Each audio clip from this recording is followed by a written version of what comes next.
Hello,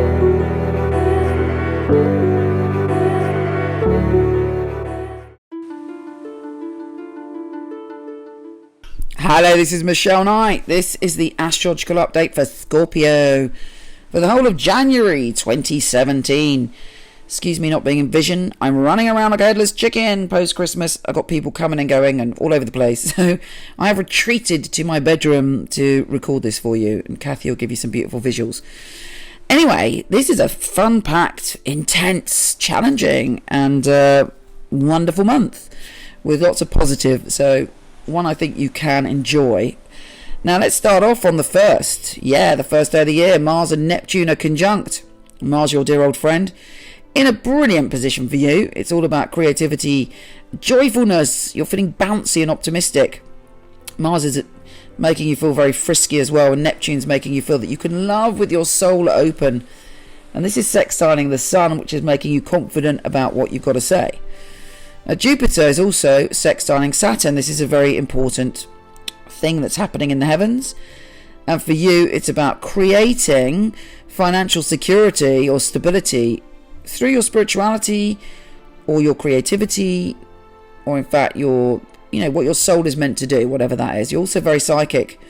And through your intuition, you could learn how to ground that to build a solid future. That's all good news, isn't it? On and off all year, which you should feel that vibe all year. Now Venus, the planet of love, is entering your position of joy, happiness, creativity, soulmates, children and fun. So basically that's one of the strongest vibes of this month. Now that's good news.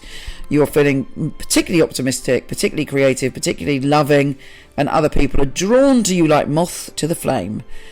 We have Mercury going direct on the 9th, and you can discuss things to do with money in a way that's good, and you can confirm things which may have been, maybe someone promised you a job opportunity or some money and then it went away and then it was confused.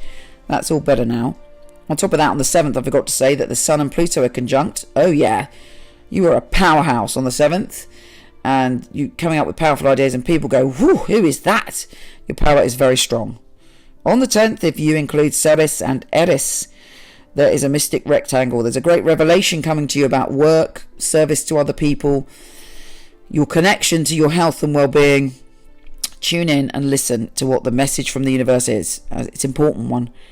On the 12th, we have a full moon, which is giving you a peak experience when it comes to your unique soul, travel, other cultures, philosophy, growth and learning. You're feeling quite sparky on that day.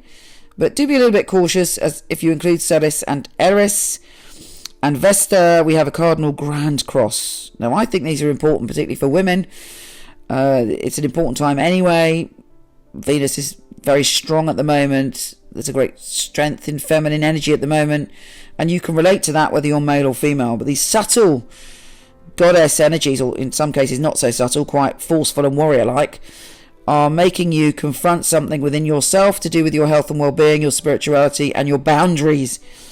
All of that will become clear on the 12th. Now Venus and Neptune are conjunct in your position of fabulous joy, happiness and dancing around feeling optimistic. There could be a profound soul connection on that day. If you have a lover, you could plunge into their inner being. If you're single, you could just walk past someone in the street and recognize them from a past life. It's really intense and beautiful.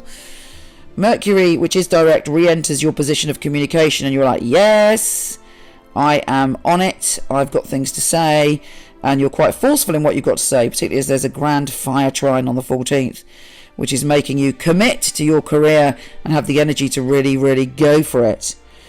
Now, Pluto is sextile Venus on the 20th, which again, it changes things. Something is said that changes something, but I believe because it's a sextile, it heals something. Might not feel like it at the time, but ultimately this is something, good. Now, there's a new moon in your position of home and family, and the energy is shifting towards the end of the month towards your home and family, and you are looking at a new cycle when it comes to your home and family. Mars is going into that position of health and well-being. You're determined to sort your body out, your mind out, your health, your nutrition, and you have the strength of Mars to do it. Take care. and I'll speak to you soon. And thank you for supporting me in 2016. And have a stunning 2017.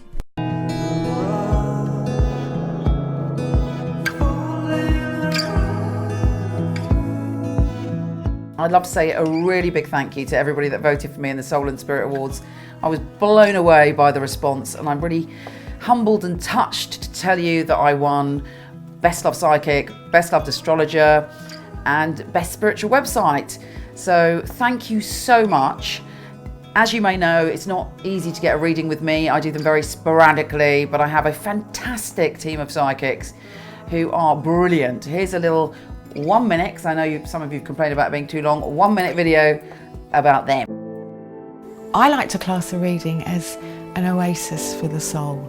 I like to think that it's a very individual feeling. I think in my readings people feel a sense of a safe space where they can really be themselves. Time out, where we can really spoil ourselves. But they're still quite shocked when you give them very accurate information.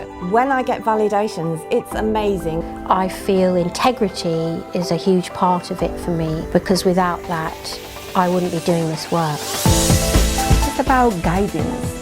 It's about hope. It's helping people have clarity, I think. I love that light bulb moment when I finish work, I come off the phone and it's like, yeah, I've made a little bit of a difference. It's heartfelt in here when I read for a client. I love making a difference to people's lives.